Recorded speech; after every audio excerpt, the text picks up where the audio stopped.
uma mesma esperança. Então, hoje, embora sejamos muitas igrejas em muitas épocas, em muitos lugares, falando muitas línguas e fazendo as coisas de muitas formas diferentes, um dia seremos uma só igreja, na presença do Todo-Poderoso, na presença do Cordeiro de Deus, comeremos todos de uma mesma mesa e falaremos todos a mesma língua. De uma certa forma, a gente espera esse dia em que todos espalhados se tornarão uma certa singularidade.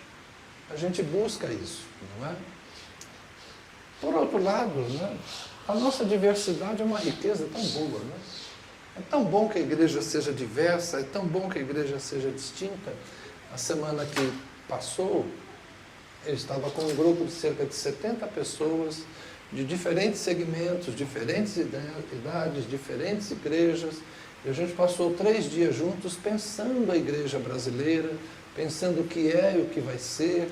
E é interessante você estar com jovens universitários, idealistas, lutando contra a corrupção, lutando por justiça social, organizações que estão lidando com os refugiados, organizações que pensam na criança, organizações que lutam em favor das mulheres, e você tem os pastores das denominações pensando como é que eles mantêm essa coisa velha que eles estão carregando há tanto tempo funcionando. Enfim, é divertido e ao mesmo tempo desafiador ver como a igreja é muitas coisas. A igreja é muitas coisas ao mesmo tempo. E eu fui observando como todo mundo fazia algum tipo de crítica, a gente bate sempre nas mesmas pessoas, né? E aí eu falei assim, rapaz, chamei um de lado e falasse assim, se a gente abrisse uma reunião e dissesse assim, vamos dar o microfone para cada um vir aqui falar um defeito da outra pessoa que está aqui. E ninguém ia se levantar. Quem vai ser o primeiro a se levantar para apontar um defeito de alguém? Ninguém. Mas por que a gente faz isso com a esposa de Cristo, né? Por que a gente faz isso com a igreja? A gente sempre destaca os defeitos da igreja, os problemas da igreja. A gente gasta muita energia falando do que está errado. E às vezes a gente não percebe quanta coisa boa, quanta coisa bonita existe na igreja de Jesus Cristo, né? A gente dá mais atenção àqueles 2, 3% que estão na mídia fazendo presepada, e a gente esquece das milhares de portas que se abrem. A gente fica falando de uns 50 pastores problemáticos que estão por aí fazendo escândalo, e a gente esquece dos milhares de pastores que estão por aí pagando para ser pastor. A gente fala de meia dúzia de mercenários que ficam desfilando aí seu estilo de vida, digamos assim, um pouco ostensivo, né? E a gente esquece dos milhares e milhares de pastores que levam, de pastores e pastoras, né, que têm uma vida bastante humilde, bastante simples. Então, a parte do nosso problema está nisso, né? A gente fala muito do que está errado e a gente esquece de olhar o que é bom e o que está certo. Então, as igrejas de Roma, de Corinto, de Éfeso, essas igrejas não existem mais. Elas já passaram. Elas foram sepultadas na areia da história. Mas nem por isso elas deixaram de existir na presença de Deus. Essas igrejas permanecem vivas na presença de Deus. E a memória delas nos é interessante, por quê? Porque nós somos continuação daquilo que Deus começou a fazer na história naqueles dias. E nós vamos olhar para a igreja de Jerusalém, porque para mim é a igreja mais desafiadora, porque ela já nasceu com atestado de óbito. A igreja de Jerusalém tinha sobre si uma profecia que Jesus entregou para os discípulos um pouco antes, na semana chamada Santa, um pouco antes de morrer. Jesus olhou para o templo e disse, não vai ficar pedra sobre pedra. E aí eles perguntaram para Jesus, quando é que vai acontecer isso? Vai ser assim, assim, assim, assim. E olha, quando vocês virem a cidade sitiada, saiam dela. Quem estiver no campo não entre. Vai embora. Então Jesus estava dizendo para eles o quê? Lembra, 500 anos atrás, quando Jerusalém foi destruída, e sobrou pouca gente na cidade? Vai acontecer de novo. quando a cidade estiver prestes a ser destruída, vocês saiam daqui. Ou seja, a igreja de Jerusalém já sabia que em algum momento da história ela teria que se dispersar. Porque Jerusalém seria destruída. Então, por isso que eu falo que ela já tinha atestado de óbito. Né? Vai chegar a hora que a nossa e os lugares onde nós nos reunimos não serão mais possíveis da gente se reunir. Nós vamos ter que nos espalhar pelo mundo como os nossos pais foram espalhados há 500 anos atrás. Mas essa igreja de Jerusalém, ela sempre foi para nós uma inspiração. E é o texto de Atos 2, que talvez seja uma boa descrição do que é uma igreja saudável, ou de como a gente pode ser uma igreja saudável, ainda que tenhamos consciência que não somos uma comunidade eterna, que não somos um tipo de ajuntamento que vai durar para sempre. Esse é aquele negócio desafiador para a gente pensar, né? Porque a maior parte de nós, antigos, nós viemos de igrejas centenárias. Eu sou batista, minha confissão é batista. Os batistas têm quase 500 anos de história. Então a gente pensa que isso vai durar para sempre, né? Se a gente já existe há 500 anos, a gente vai continuar existindo mais 500. Será? Será que as denominações vão existir para sempre? Não sei. Elas não existiram sempre, por que terão que existir para sempre? Né? Houve tempo que havia Igreja de Jesus Cristo e não havia nenhum batista, nenhum presbiteriano, nenhum metodista. A Igreja Católica Apostólica Romana. Será? Será que todas essas instituições vão existir para sempre? Não sei. Mas a Igreja de Jesus Cristo, ela é inspiradora. Atos 2,42 fala desse ajuntamento que se reuniu a partir daquela experiência de Pentecoste no cenáculo e continuaram juntos. Então, depois da experiência de Pentecoste, do batismo dos primeiros, vêm e perseveravam na doutrina dos apóstolos. Atos 2,42. Perseveravam na doutrina dos apóstolos, na comunhão, no partir do pão e nas orações. Então, esses 4 aspectos são interessantes. Doutrina, para nós hoje, é associado com uma confissão de fé organizada. Não tem nada a ver. Aqui é o ensino dos apóstolos. E qual era o ensino dos apóstolos? Aquilo que eles viram, aquilo que eles viveram com Jesus. Não era a confissão de fé de Westminster, amigo, de onde você veio, graças a Deus, superou essas coisas. Né? E eu também, nas minhas divagações. Então, assim, não era nada tão elaborado, tão constitutivo, de maneira organizada, não.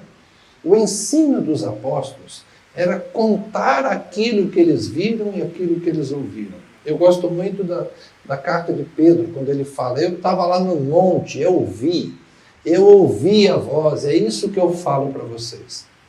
Então, o Evangelho, antes de ser texto, o Evangelho, antes de virar uma confissão de fé organizada, o que é pecado, o que é isso, o que é aquilo, o que é justiça, o que é tal, o que é tal, o que eu quero dizer com o novo nascimento, o que eu quero dizer com o batismo do Espírito Santo, antes de ser toda essa elaboração doutrinária, doutrina era simplesmente a memória do que Jesus fez e do que Jesus ensinou.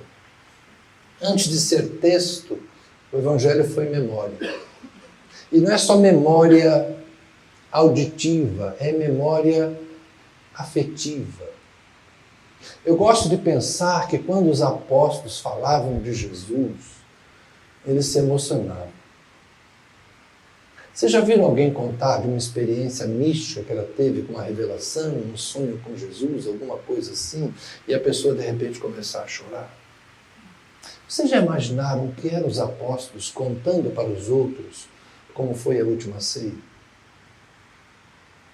A gente lendo o texto do Evangelho de João, a gente se emociona. A gente lê a oração sacerdotal.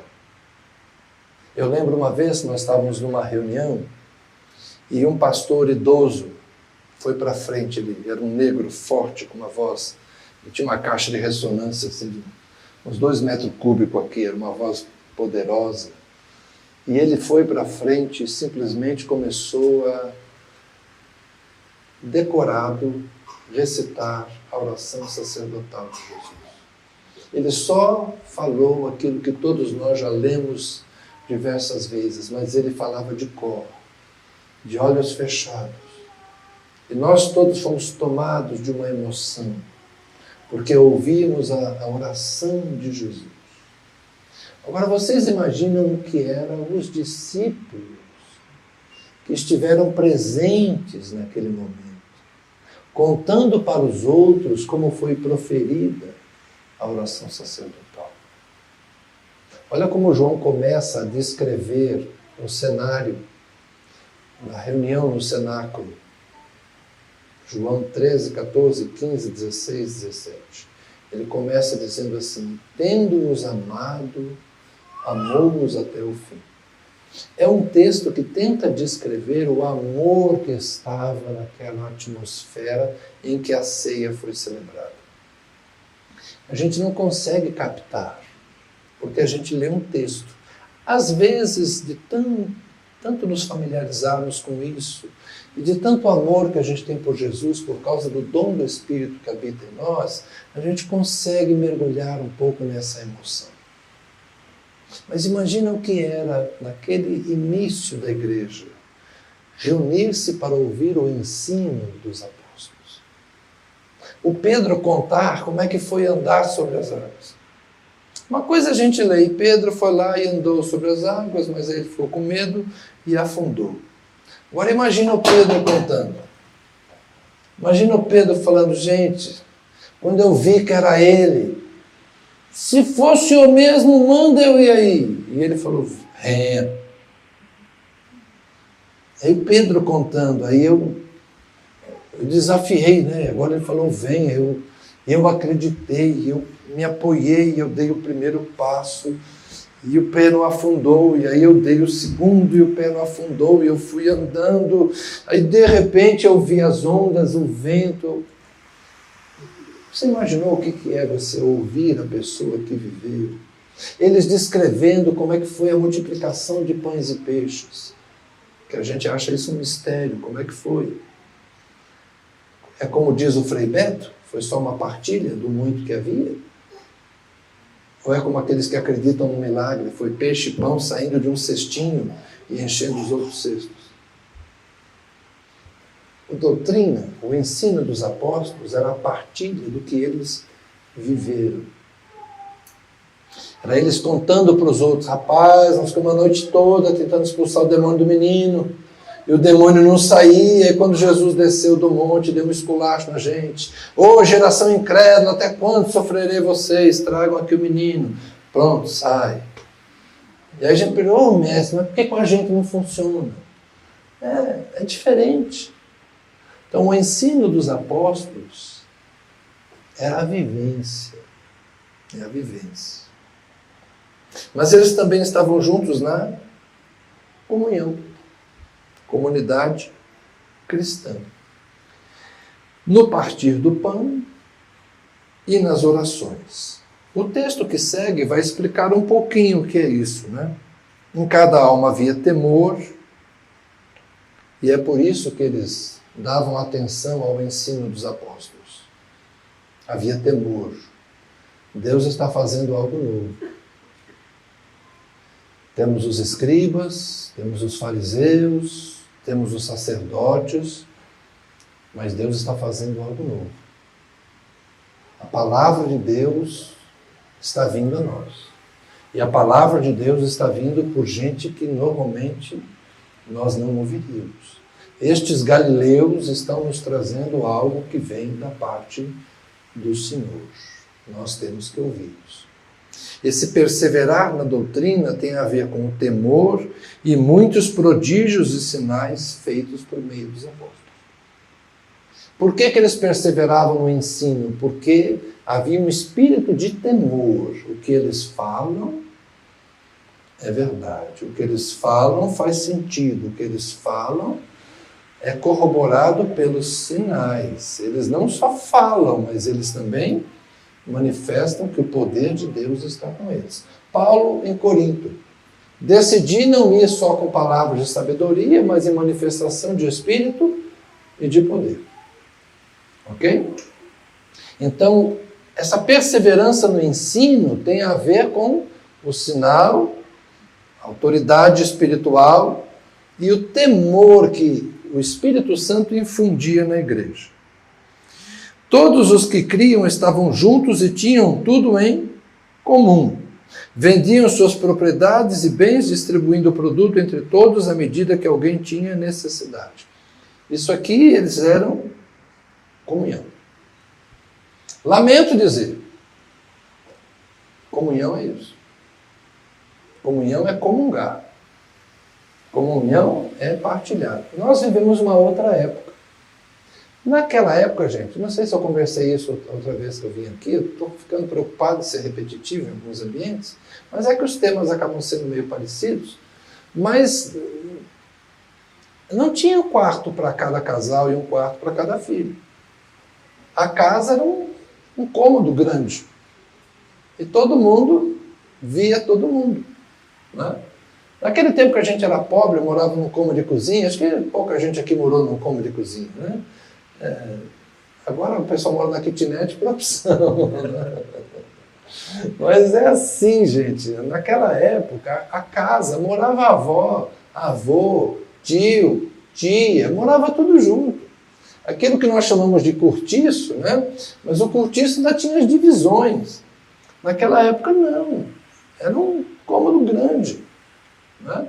É por isso que tem aquela parábola que o cara chega para pedir pão e ele fala assim, não vou abrir não, porque toda a família está dormindo. Para você chegar na porta, você tinha que passar por cima de um, por cima de outro. A cozinha era junto com a sala, e a sala era junto com o quarto. E o quarto de um era o quarto de todos. A vida era bem diferente. Comunhão naquela época era viver, sim, cunhado, cunhada, todo mundo junto. A gente pensa no... Você já pensou que o Abraão conviveu com Isaac, Jacó e Esaú? Porque quando a gente faz a contagem da idade deles, se viveram tudo aquilo, eu não levo isso muito a sério. Mas se a gente levasse a ferro e fogo, o Jacó viu Abraão morrer quando ele tinha 15 anos. Então ele teria morado na mesma tenda que Abraão. Mas deixa isso para lá. Vocês entenderam? Comunhão, no modo de vida deles, era isso. Dá para a gente viver isso hoje? Eu não recomendo. Porque cada um tem o seu CPF. Aceitamos Pix, mas cada um cuida da sua conta, cada um cuida da sua casa. A gente vive hoje num outro mundo. Essa igreja foi boa para aquele contexto, para aquele momento. Eles não eram nem de Jerusalém. Nenhum dos apóstolos era de Jerusalém. Bom, talvez um ou outro pudesse ter parentes ali. Mas eles vieram de fora, viviam hospedados na casa dos outros. O cenáculo onde eles se reuniram foi emprestado por alguém que a gente nem sabe quem é. Então é um outro mundo, é uma outra forma de viver. Então eles tinham tudo em comum porque naquela época nenhum deles praticamente tinha nada ali. Era a partilha do pouco. Hoje a gente é uma igreja enriquecida, graças a Deus. A maior parte de vocês aqui, cada um tem a sua casa, né? Alguns quitados, outros pagando, mas está cada um no seu quadrado, todo mundo bem ajeitado, os jovens, cada um praticamente aqui vai ter seu quarto. Hoje é rara a casa em que você tem filhos compartilhando quarto. Se compartilha quarto, pelo menos cada um tem seu celular e seu computador. Não é? Então vai aí. A vida está bem mais diferente. Mas vejam que a comunhão era isso, era não haver necessitados entre eles, porque quem tinha, repartia com quem não tinha. Eu acho que nesse nível a gente pode chegar. Né? Quem tem muito, repartir com quem tem pouco. Mas é mais fácil quem tem pouco repartir com o outro que tem menos do que quem tem muito repartir. Mas deixa para lá, vamos lá. Como nenhum deles está aqui mesmo, está tudo certo. Essa ideia de partir do pão está explicada aqui no verso 46. Diariamente perseveravam unânimes no templo, partiam o pão de casa em casa e tomavam as suas refeições com alegria e singeleza de coração, louvando a Deus e contando com a simpatia de todo o povo. Então, no partir do pão e nas orações. É interessante que está junto no partir do pão e nas orações, e depois perseveravam unânimes no templo, partiam o pão de casa em casa, tomavam as suas refeições com alegria e singeleza de coração. Eles viviam uma vida entre templo e casa, templo e casa, templo e casa. O que é mais próximo disso hoje é o mundo islâmico. No mundo islâmico, 5 vezes por dia, lá na mesquita, soa lá o alarme e eles são chamados para as orações. Boa parte deles vai orar em casa, mas muitos vão orar na mesquita. Eu creio que é mais ou menos a lógica daqueles dias. Logo depois, Atos 3 vai dizer que Pedro e João foram orar na hora 9. Então eles tinham também certos ritos de oração. Na Igreja Católica tinha a oração das 6, a oração do meio-dia, a oração das 6 da tarde. São as horas de Maria, né, se não me falha a memória. Né? Então existem essa tradição das pessoas orarem no templo, orar em casa. Orar no templo, orar em casa. É assim que eles viviam. Se encontravam no templo, e é irônico que eles, como cristãos, fossem no templo, onde oficiavam os sacerdotes que tramaram e conspiraram e executaram Jesus. É estranho, não é? Mas é que para eles, o Deus e Pai de nosso Senhor Jesus Cristo continuava sendo Deus do templo. Então eles podiam orar no templo, embora para eles o sacerdote fosse Jesus. A espiritualidade deles era deles, porque eles eram judeus há tantos anos, vivendo o judaísmo há tantos anos, que quando eles vão para o cristianismo, ou eles se tornam cristãos, eles não rompem completamente com a sua tradição. É uma igreja que nasce judaica e aos poucos vai se separando do judaísmo. E enquanto aquele templo existiu, ele foi um marco. Eu diria que é por isso que Jesus havia dito, não vai ficar pedra sobre pedra, senão até hoje haveria uma igreja que seria meio judaica e meio cristã. Mas percebam que oração e partir do pão, oração e fazer as refeições com singeleza estão juntas aqui. O que seria uma igreja saudável, portanto, para hoje? Eu diria que uma igreja que primasse por estas 4 coisas. A doutrina dos apóstolos. Uma igreja saudável tem que ser uma igreja genuinamente cristã. E o que é ser genuinamente cristão? É olhar os evangelhos, enxergar Jesus e praticar aquilo que ele ensinou. Nós temos que ser estudiosos e dedicados ao conhecimento das Escrituras para nelas encontrarmos Jesus. E temos que ser profundos na vida de oração para termos certeza que estamos falando mesmo com Jesus. Então, a doutrina, o ensino da Escritura, reforça aquilo que na nossa espiritualidade está no campo da subjetividade.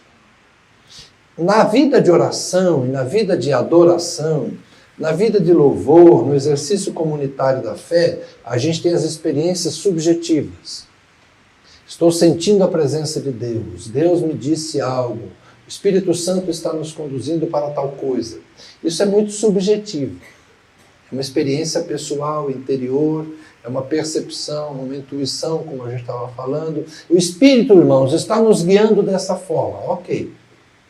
Para termos certeza que é o Espírito de Deus mesmo, a gente tem que perceber que lá nas Escrituras era isso mesmo que ele falava. Não quer dizer que vai ser tudo exatamente igual, não, mas nada vai ser tão diferente assim. A igreja do primeiro século é a nossa referência. Então, o que eles produziram enquanto texto é uma segurança para nós, porque a gente consegue se espelhar neles. O que o Espírito nos diz, já que é o mesmo Espírito, não pode estar em desarmonia, em confronto com aquilo que o Espírito disse lá atrás. De modo que a oração, a adoração, a reverência, o temor, mas também a aproximação com o ensino dos apóstolos, funciona para nós como uma garantia. Então a igreja precisa sim, precisa das Escrituras. Nós não podemos abrir mão da Bíblia. A Bíblia é fundamental para a nossa saúde, porque a Bíblia nos reporta a igreja que conheceu a encarnação de Deus por meio de Jesus Cristo, tá bem? Mas ao mesmo tempo, existe o partir do pão e a oração. Esse partir do pão e a oração é o que a gente está fazendo aqui. A igreja pode funcionar sem culto, sem liturgia. Pode funcionar sem uma liturgia institucional, organizada, monótona, chata, mas ela não pode funcionar sem ajuntamento. Uma igreja saudável se encontra. Uma igreja saudável se reúne. Uma igreja saudável partilha a oração e partilha pão. Veja bem, nós hoje temos uma rotina bem diferente de 2 reuniões semanais. O islâmico, 5 orações diárias. 5 vezes 7, 35. 35 períodos de oração. Não vou perguntar se alguém aqui faz isso, que eu não quero envergonhar a mim mesmo. Nós não temos uma rotina de oração como essa. Por quê? Somos uma sociedade ocidental, moderna, agitada, com um cérebro bastante acelerado. A gente mal consegue fazer oração silenciosa. Certo? Tem gente aqui que ora no carro, mas que é um olho aberto. A gente ora de olho aberto, olhando o semáforo, Senhor, tem misericórdia, abriu. Então é assim que a gente vive hoje.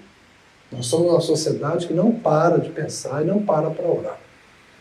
Mas a gente precisa aprender que oração tem mais a ver com dependência de Deus do que com o rito.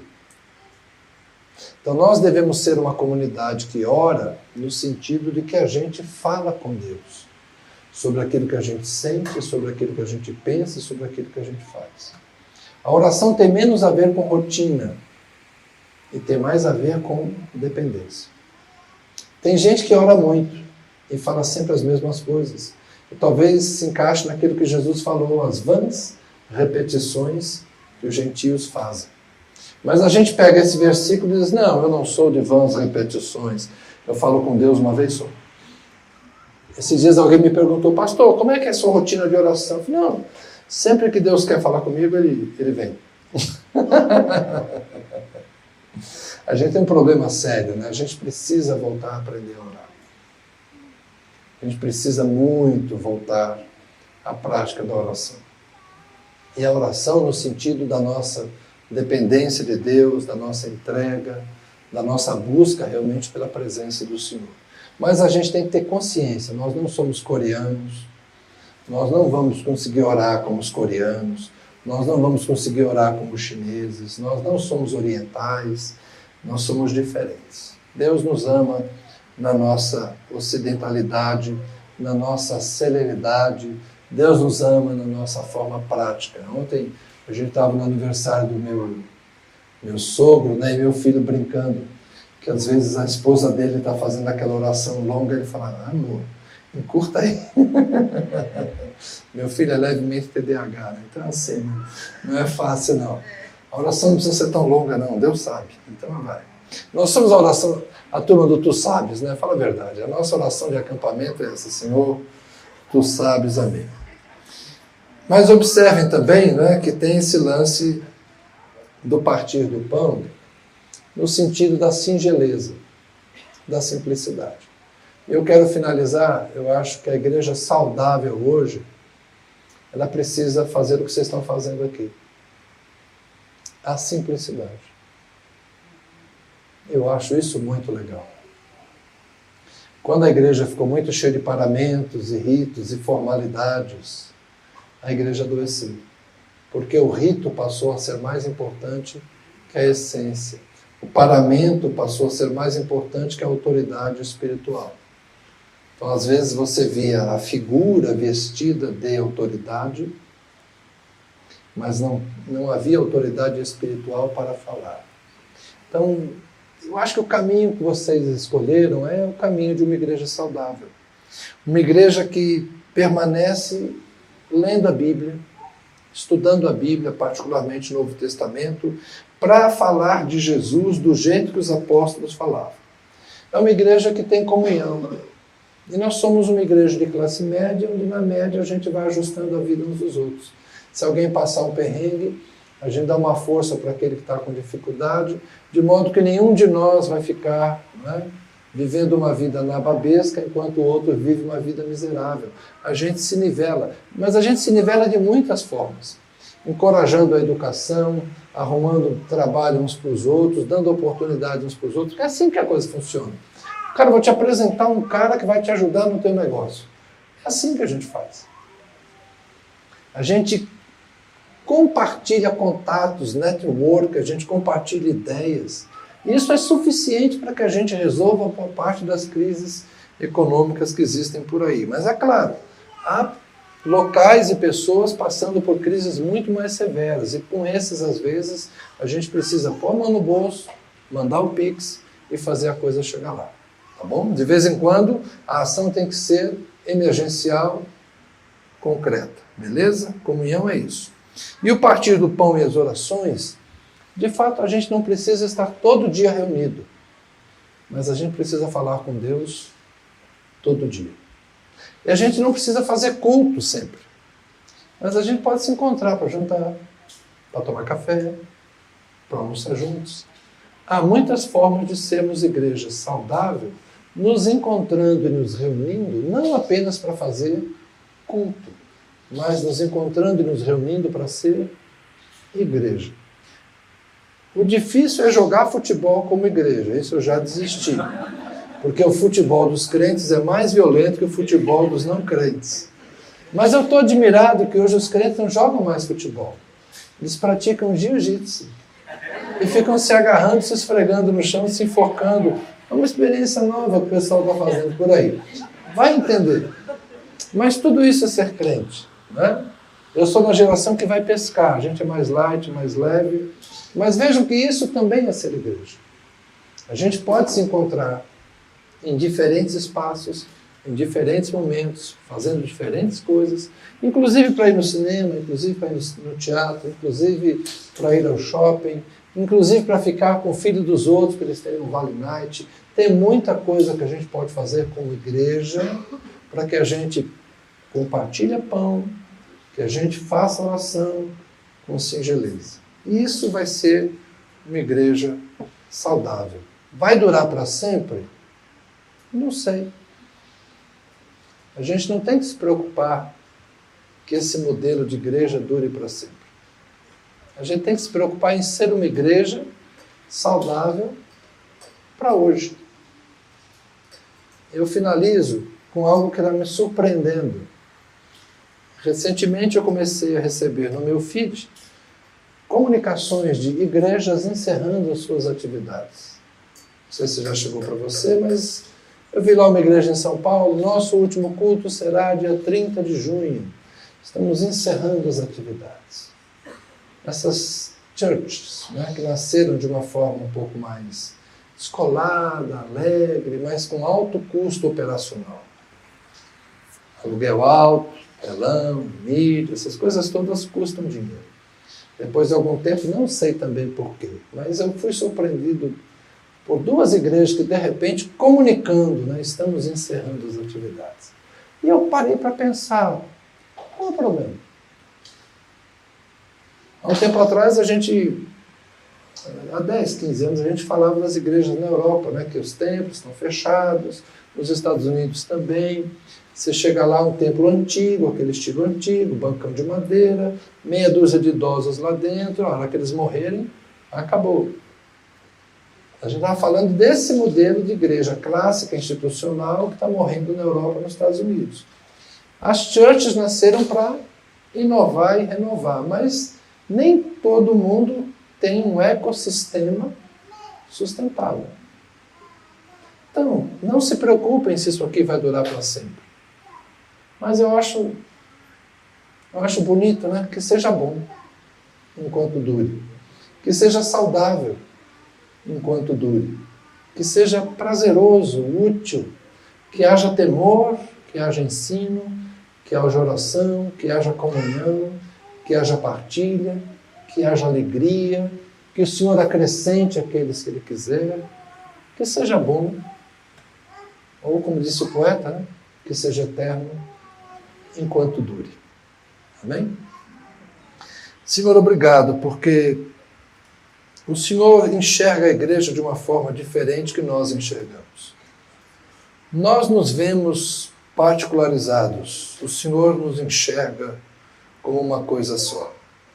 Nós nos enxergamos como uma célula dentro da sua própria membrana, e o Senhor enxerga um corpo. Nós nos vemos como uma parte, mas o Senhor nos vê como um todo. Obrigado, Deus, porque somos assim e podemos ser mais, mas também podemos ser menos, podemos ser qualquer coisa, porque o Senhor está conosco. Eu oro por este porto, Senhor, por este lugar de acolhimento, por este lugar de encontro e por este lugar onde aqueles que vêm dos mares da vida podem chegar, se aconchegar e se orientar. Oro para que o Senhor dê a eles a leveza necessária para atender as demandas que o Senhor quer que eles atendam. Que eles possam sempre perceber-se dentro da Tua vontade, Senhor. E com simplicidade, sendo simples, na leveza e no desejo de continuar sendo leves. Que o Senhor lhes permita ser suficientemente orgânicos, ó Deus, para que tenham sempre vida, e suficientemente estruturados para que consigam dar testemunho desta vida por mais tempo. Que o Senhor lhes dê sabedoria, que o Senhor lhes dê iluminação, que eles possam ser como querem ser, mas dentro também da Tua vontade, da Tua soberania.